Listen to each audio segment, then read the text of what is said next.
जय बिहार और नमस्कार मेरे सातवें चरण के सारे शिक्षक शिक्षिकाओं भावी बच्चे तो प्रदर्शन कर ही रहे हैं, सरकार भी अपना पक्ष दे ही रही है, लेकिन इस बीच में सुप्रीम कोर्ट से एक बड़ी बात आ गई है इस भर्ती को लेकर। और ये कुछ लोगों के फेवर में है और कुछ लोगों के अनफेवर में है। सीटेट की मांग की गई थी, सीटेट को बाहर करने की एक बात रखी गई थी, जिसके ऊपर सुप्रीम कोर्ट का एक फैसला आया। और साथ ही बीएड को बाहर करने की मांग जो बिहार में डीएलएड के वकील ने सुप्रीम कोर्ट में किया था कि बीएड को प्राथमिक शिक्षक से बाहर कर दिया जाए, उसको लेकर के राज्य सरकार ने एक नया हलफनामा दिया है जिसके पक्ष में है, उसके बारे में बात करेंगे। तो कुल मिला के सरकार का जो अप्रोच है, जो होलिस्टिक अप्रोच आप देखेंगे बिहार सरकार का डीएलएड और बीएड और सीटेट और बीटेट के बीच में, ये एक बड़ी कार्रवाई सुप्रीम कोर्ट से होती हुई दिख रही है। और इसी अपडेट के साथ आप सबके साथ आया हूं।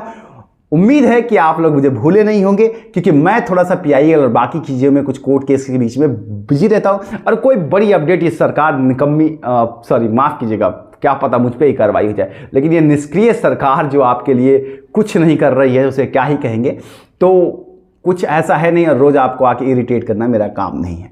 तो चलिए अब बात करते हैं उस फैसले पे, उस चीज़ों पे जो बीएड वर्सेस बीटीसी के सुप्रीम कोर्ट के मामले में बिहार सरकार ने अपना पक्ष रखा है, जो हलफनामा दिया है, जिसकी अनुशंसा की है, इसके बारे में बात करें। इससे पहले अगर आप चैनल पे नए हैं तो आप चैनल को सब्सक्राइब करके बेल आइकन दबा लीजिए, इससे आपको आपके काम की जानकारी मिलेगी। और एक और आपसे विनती जरूर करूंगा कि देखिए, आप एक लीगल चैनल पे आए हैं, इसमें बीटीसी के भी साथी हो सकते हैं, बीएड के भी, सीटेट के भी साथी हो सकते हैं, बीटेट के भी।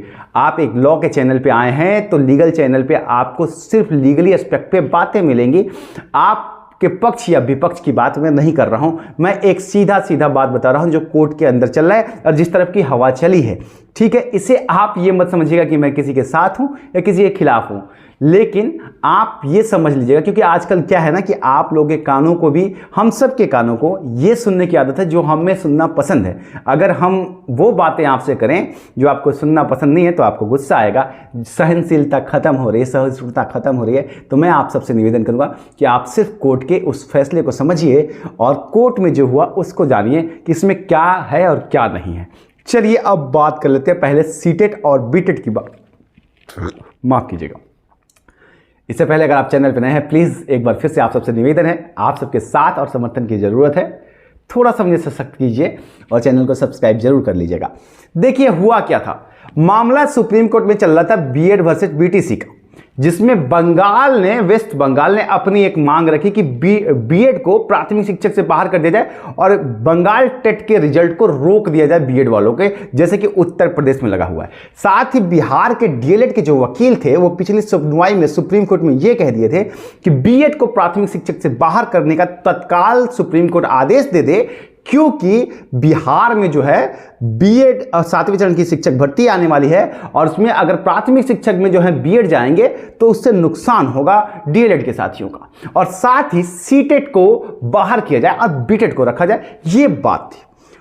ये मांग जो है उस दिन सुप्रीम कोर्ट ने मानने से इनकार कर दिया था। उन्होंने कहा था कि हम ऐसा कुछ भी नहीं करेंगे। हाँ, हम ये कर सकते हैं कि बिहार सरकार को ये आदेश जरूर दे सकते हैं कि जो भी हमारा फैसला होगा वो मान्य होगा बिहार राज्य के लिए और आपको वो मानना पड़ेगा, जिसकी वजह से 7वें चरण की भर्ती में एक नया पेज आपको देखने को मिला, जो मैंने आपको बताया था कि अब सरकार इस पसोपेश में फंस गई और सरकार के पास एक बहाना भी है कि अगर वो प्राथमिक शिक्षक में बीएड को शामिल कर लेती है और सुप्रीम कोर्ट का फैसला ये आ जाता है कि बीएड को बाहर करो, तो पूरी भर्ती से रिफ्रेश करके उनको निकालना पड़ेगा। ऐसी स्थिति में कोर्ट के फैसले का इंतजार बिहार सरकार करेगी और वो भर्ती को, 7वें चरण की भर्ती को शुरू करने से बचेगी, क्योंकि अगर वो बीएड को सीधा सीधा अपने दम पे बाहर करती है, जैसे इससे बचने का तरीका यह है कि बिहार सरकार जो है अपने दम पे ही एक ऑर्डर कर दे कि हम प्राथमिक शिक्षक में बीएड को नहीं लेंगे।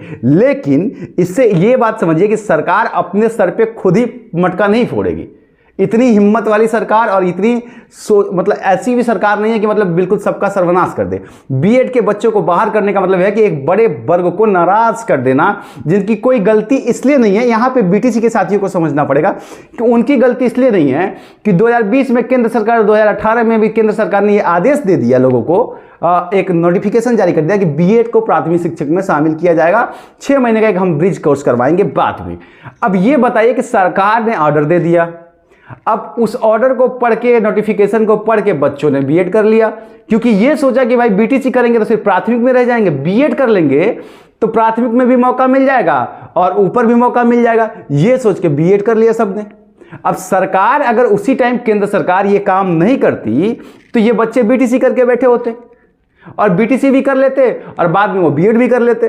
तो इसमें जो है उनकी क्या गलती? ये तो केंद्र सरकार की गलती है कि सरकारें भर्ती नहीं देती हैं और बस उल्टे पुल्टे नियम बना करके घींच पीच करके बस खिचड़ी पका लेती हैं, और वही हो गया इस भर्ती में। ठीक है, तो ये हो गया था कि बिहार को उस दिन तो मना कर दिया था सुप्रीम कोर्ट ने। वापस हम सुप्रीम कोर्ट पे आते हैं, लेकिन आज फिर ये मांग उठी और उस टाइम सुप्रीम कोर्ट ने बिहार राज्य को कहा था कि आप अपना हलफनामा हमें दीजिए। तो इस बार सुप्रीम कोर्ट में बिहार सरकार ने अपनी तरफ से अपना पक्ष रखा है कि बीएड को, सीटेट को, बीटेट को, डीएलएड को क्या करना है क्या नहीं करना है, इसके बारे में बिहार सरकार ने अपनी अनुशंसा की है। जो मेरी जानकारी में, my time be wrong, but मेरी जानकारी में जो चीज़ें आई हैं, प्रकाश में आई हैं, अब मैं उसके बारे में बात। अच्छा, सब्सक्राइब तो कर लो यार कम से कम। चलिए, तो अब आते हैं आपके बात पे। देखिए, सबसे पहली बात, बीएड को प्राथमिक शिक्षक भर्ती में जगह दी जाए, ये मानना है बिहार सरकार का, और इसकी अनुशंसा बिहार सरकार ने सुप्रीम कोर्ट में कर दी है कि प्राथमिक शिक्षक में बीएड को शामिल किया जाए। ये हलफनामा दे दिया मेरी जानकारी। और साथ ही सीटेट और बीटेट के मामले में भी सीटेट को भी कंसीडर करेगा 7वीं चरण की भर्ती में। इसकी भी अनुशंसा सुप्रीम कोर्ट में बिहार सरकार ने की है, क्योंकि डीएलएड के वकील जो थे उन्होंने बीएड को और साथ में सीटेट को बाहर करने की मांग की थी। तो इन दोनों में सरकार का पक्ष ये था। सुप्रीम कोर्ट ने कहा बिहार सरकार अपना पक्ष रखे, और अगर ये बिहार सरकार अपना पक्ष नहीं रखती तो फिर बीएड के बच्चे अपना पक्ष रखते, सीटेट के बच्चे अपना पक्ष रखते, है ना।